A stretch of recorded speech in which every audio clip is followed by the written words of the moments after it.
Hello everyone, আসসালামু আলাইকুম। আজকে আমার গায়ে জ্যাকেট দেখে সবাই বলবেন কী ব্যাপার আপু, এই কয়েকদিন গরমে অস্থির হয়ে গেলেন, আজকে কেন জ্যাকেট গায়ে? কারণ এটাই হলো সুইজারল্যান্ড। সুইজারল্যান্ডে এই কদিন যে গরম গেছে এটা পুরো ইতিহাস, আমি যে এত বছর ধরে আসতে দেখিনি এরকম পর্যায়ে গরম পড়তে। তো রেকর্ড অবভিয়াসলি তোরছে একটানা গরম গেছে। তো গত 2 দিনের ব্যবধানে আজকে কিন্তু মাত্র 15 ডিগ্রি চলতেছে। কই 35 ডিগ্রি, 30 ডিগ্রি, 32 ডিগ্রি গেছে, আর আজকে 15 ডিগ্রি। 2 দিনের ব্যবধানে পুরো অর্ধেক কাট হয়ে গেছে। সো এটাই হলো সুইজারল্যান্ড।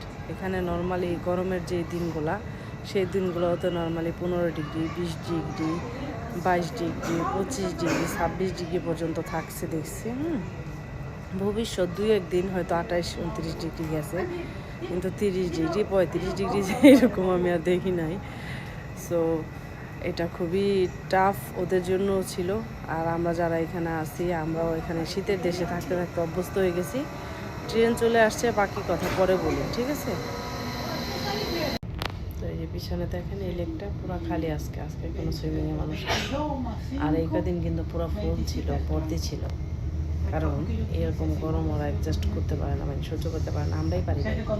এই পর্যায়ে গরম পড়ছে, এখন বলবেন বাংলাদেশে কি এর থেকে বেশি গরমে ছিলাম না? অবশ্যই ছিলাম।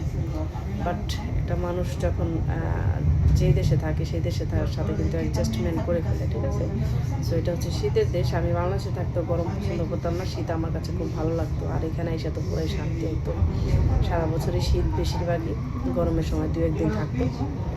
আর যাই হোক না কেন, বাসার ভিতরে নর্মালি সবসময় ঠান্ডা থাকতো, আর এই গরমে একদম বাসাও অবস্থা খারাপ করে ফেলছে। খুবই টাফ ছিল। সো দেখেন আজকে 2 দিনের ব্যবধানে তাপমাত্রা কোথা থেকে কোথায় নেমে আসছে। আজকে 15 ডিগ্রি চলতেছে, ভাবা যায়? তো এটাই হলো সুইজারল্যান্ড। কী বলবো, অলরেডি কাজের কাছাকাছি চলে আসছি। আর 1 আছে, আমার বাসা থেকে 2 লাগে যাইতে, 4 মিনিট লাগে ট্রেনে যাইতে। সো আর 2 দিন, আর 4 দিন কাজ আছে আজকে। তারপরে হচ্ছে 2 সপ্তাহ ফেরিয়ান, মানে 2 সপ্তাহ ছুটি, বাচ্চাদের 5 সপ্তাহ ফেরিয়ান। আর আমি 2 সপ্তাহ নিয়েছি, আপনাদের ভাড়া 2 সপ্তাহ নিয়েছি, বাকি 3 সপ্তাহ আর কি ওরা একাই থাকবে। আমি 2 দিন কাজে যাওয়ার সময়, আর 2 দিন তো আপনাদের ভাই থাকবে। সো ছোট্ট একটা ভিডিও শেয়ার করলাম, ভালো লাগলো সবাই লাইক কমেন্ট শেয়ার করবেন।